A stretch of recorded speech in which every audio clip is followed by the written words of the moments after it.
Hi friends, आज मैं फिर से लेके आऊँ आपके लिए काफ़ी ज़्यादा प्रेरणादायक कहानी। तो चलिए कहानी को शुरू करते हैं। शीर्षक का नाम है जैसा करोगे वैसा भरोगे। एक बुढ़िया थी, उसका एक ही बेटा था। वो हमेशा यही सपने देखती थी कि उसके बेटे का विवाह तो बेटा और बहू दोनों मिलकर उसकी बहुत सेवा करेंगे और उसे घर का भी काम नहीं करना पड़ेगा। धीरे धीरे वह दादी बन जाएगी और उसका घर स्वर्ग बन जाएगा। फिर वह दिन भी आ गया जब बुढ़िया के बेटे का विवाह बड़ी धूमधाम से हुआ। वह दादी भी बन गई, लेकिन संयोग से उसका कोई भी सपना पूरा नहीं हुआ। बुढ़िया का बेटा तो सुबह काम पर चला जाता और पोता स्कूल चला जाता। तब बहू उसके साथ बहुत बुरा व्यवहार करती। बहू बुढ़िया से घर में झाड़ू लगवाती, जूठे बर्तन साफ करवाती और टूटे फूटे बर्तनों में उसे भोजन देती। शुरू में तो बहू अपने पति और बेटे के पीछे ही बुढ़िया को झगड़ती, लेकिन धीरे धीरे वह अपने पति के सामने भी बुढ़िया का अपमान करने लगी। एक दिन टूटे बर्तनों में बुढ़िया को भोजन करते देखकर उसके बेटे को बहुत दुख हुआ। उसने अपनी माँ का पक्ष लेते हुए अपनी पत्नी को बहुत डांटा।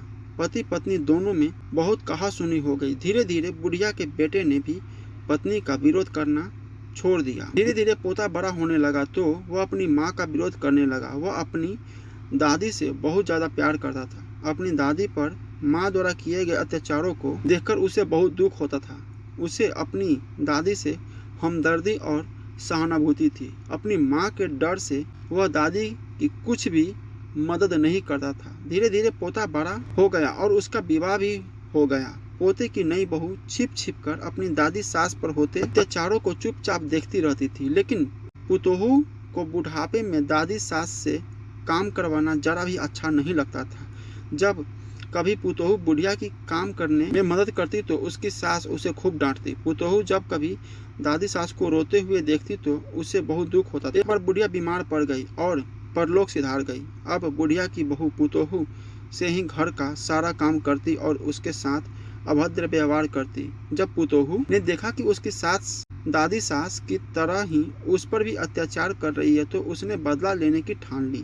वह भी अपनी सास से वैसा व्यवहार करने लगी जैसा व्यवहार उसकी सास अपनी सास से करती थी। अब पुतोहू अपनी सास को फूटी थाली में भोजन देने लगी।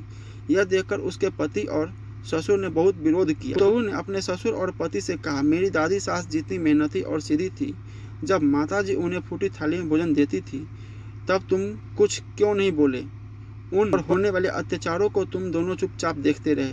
तब क्या तुम्हारे मुख पर ताला पड़ गया था?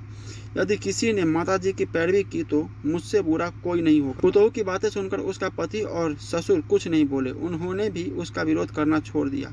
ससुर को अपनी पत्नी के साथ अभद्र व्यवहार देखकर बहुत गुस्सा भी आता था। जब ससुर पुतोहू को डांटने लगे तो वह उनके साथ भी अभद्र व्यवहार करने लगी। सास ससुर अकेले में बैठकर अपने सुख दुख की बातें करते और यही सोचते थे कि जैसा करोगे वैसा भरोगे। शिक्षा, इस कहानी से हमें यह शिक्षा मिलती है कि हमें सबके साथ अच्छा व्यवहार करना चाहिए, क्योंकि जैसा व्यवहार हम दूसरों के साथ करेंगे वैसा ही व्यवहार दूसरे लोग हमारे साथ करेंगे। तो फ्रेंड्स, कैसा लगा स्टोरी प्लीज़ कमेंट करके बताइए और हमारे चैनल को सब्सक्राइब जरूर कीजिए। मिलते हैं अगले स्टोरी में।